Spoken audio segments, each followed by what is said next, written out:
My name is Chloe, 30 years old. 10 years in New York had polished me like river stone, sleek, unyielding, anonymous. But Texas still smelled of dust and defiance when I returned from my sister's wedding. Main Street stretched before me, a sepia photograph where time moved slower. I'd escaped this town like a jailbreak, yet here I was, staring a rental car past the ghost of my 18-year-old self. The old diner still boasted its neon sign, flickering like a stubborn heartbeat. Next door, where Mr. Rocky's bait shop once stood, a bookstore now breathed quietly beneath an awning. Turner Books. New, yet somehow inevitable. My fingers tightened on the steering wheel. Larry Turner. The name echoed like a half-remembered song. Inside, the air hummed with the scent of paper and nostalgia. Sunlight pooled on oak floors, illuminating dust motes dancing between shelves. I trailed a hand over spines when a shadow fell across the poetry section. Larry stood there, a first edition of East of Eden cradled in his hands. 10 years had etched lines beside his eyes, broadened his shoulders, but his gaze, that quiet intensity, still unraveled me. He didn't speak. Neither did I. The silence between us thickened, woven with all the unsaid things, college acceptance letters I'd brandished like weapons, his mother's funeral that kept him rooted here, the way we'd shattered like cheap glass. He moved toward the counter, his movements deliberate, and placed the book down. A silver ring glinted on his thumb, but his left hand was bare. I wandered to the local author's shelf.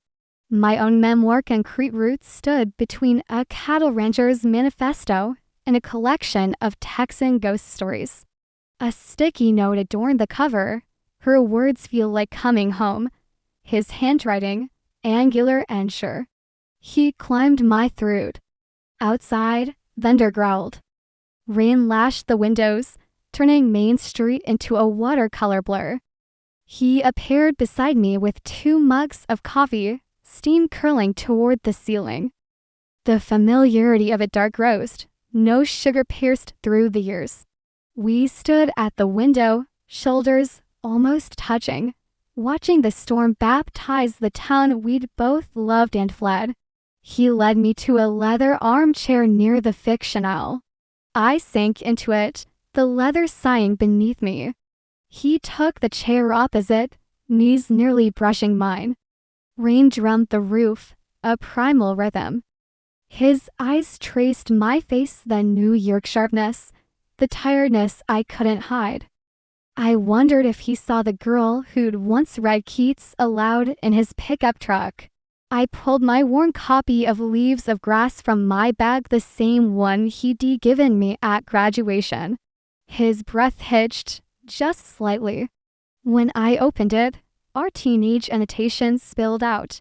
This line is US, Chloe, always. His fingertip grazed the margin, a phantom touch that ignited every nerve. The rain softened to a whisper. Golden hour bled through the clouds, gilding the bookshelves in liquid light.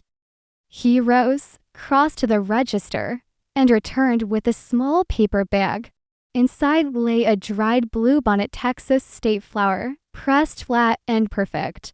I'd picked it for him on our last drive through the hill country. He'd kept it all this time. As twilight draped the bookstore in indigo, Larry's hand found mine. His palm was warm, calloused from stacking shelves and rebuilding what was broken. No grand gestures, no promises shouted into the storm. Just his thumb stroking my knuckles, slow and certain, while the old ceiling fan whirred above us like a lullaby. Outside, the streetlights blinked on, one by one, casting long shadows that danced over the stacks of stories waiting to be told. In that quiet communion, the past didn't heal, it transformed. New York's glittering skyline faded into a distant dream, and the only atlas I needed was the pulse beneath his skin. mapping a way back to a truth I'd carried all along. Some roots grow deeper when you dare to return. The weight of his hand in mine became an anchor, tethering me to this moment, to the scent of old paper and rain damper seeping through the doorframe. The silence wasn't empty anymore. It was a shared language, fluent in the rustle of turning pages from unseen corners of the shop and the distant rumble of a truck on the wet street. His thumb continued its slow, deliberate path across my skin, a silent counterpoint to the frantic rhythm my heart had settled into. Years of city noise, blaring horns, shrill alarms, the relentless hum of ambition, dissolved into the quiet symphony of this reclaimed space. I closed my eyes, leaning infinitesimally closer, my shoulder finding the solid warmth of his arm. The leather of the armchair embraced me, no longer just furniture, but a confessional booth holding our unspoken histories. He shifted then, his movement deliberate but unhurried. His free hand reached into the pocket of his worn denim shirt, withdrawing not a key or a phone, but my only copy of Leaves of Grass.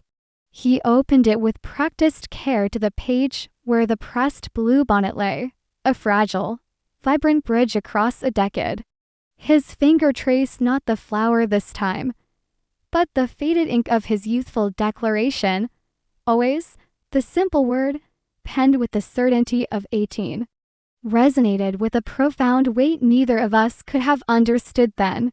It wasn't a demand, but a quiet testament, a seed that had somehow survived the long winter of our separation, nurtured in the fertile ground of memory and regret within these book-lined walls. Seeing his reverence for that fragile artifact, for the ghost of our younger selves trapped within its pages, cracked something open deep within my carefully constructed New York armor. The ceiling fan's rhythmic whir seemed to slow, marking time differently now. Outside, the rain had ceased entirely, leaving the world washed clean, the street lights reflecting off puddles like scattered constellations on the dark asphalt. Larry gently closed the book, his fingers lingering on its cover before placing it carefully on the small table beside his chair. He didn't pull his other hand away from mine. Instead, he turned it, palm up, an invitation. My fingers instinctively laced through his, a perfect fit that startled me with its immediate, bone-deep familiarity. It was the same fit I remembered from stolen moments in his pickup, from walking home under the vast Texas sky. His calluses were rougher now, earned by building this sanctuary word by word, book by book, but the fundamental shape of our connection remained unchanged. He stood, drawing me up with him effortlessly. We stood facing each other in the dimming light of the bookstore, surrounded by countless stories. His gaze held mine, searching, reflecting the soft glow from the vintage lamp on the counter. In his eyes, I saw not just the man he'd become, the quiet strength, the patient resilience, but also echoes of the boy who'd loved poetry and wide-open spaces, the boy who'd believed in always. He raised our joined hands, pressing my knuckles lightly against his lips.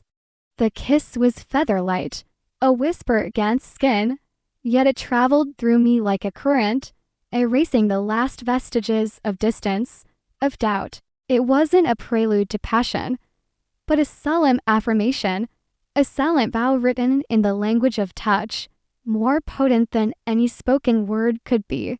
He led me then, not towards the door leading back to the rain-slicked street and the obligations of my sister's wedding, but deeper into the heart of his world, past towering shelves of fiction and biography, towards the back where a small, curtained doorway hinted at a private space beyond the shop. The air grew warmer, smelling faintly of coffee and cedar. He paused at the threshold, looking back at me, a question hanging unspoken in the intimate twilight. The street lights of my ambitious past dimmed behind me, their cold allure fading. Before me lay the warm, inviting glow of possibility, grounded in the quiet truth of his hand in mine and the enduring promise of a single, fragile bluebonnet pressed between pages of poetry. The story wasn't ending, it was simply finding its way back to the place where it truly belonged.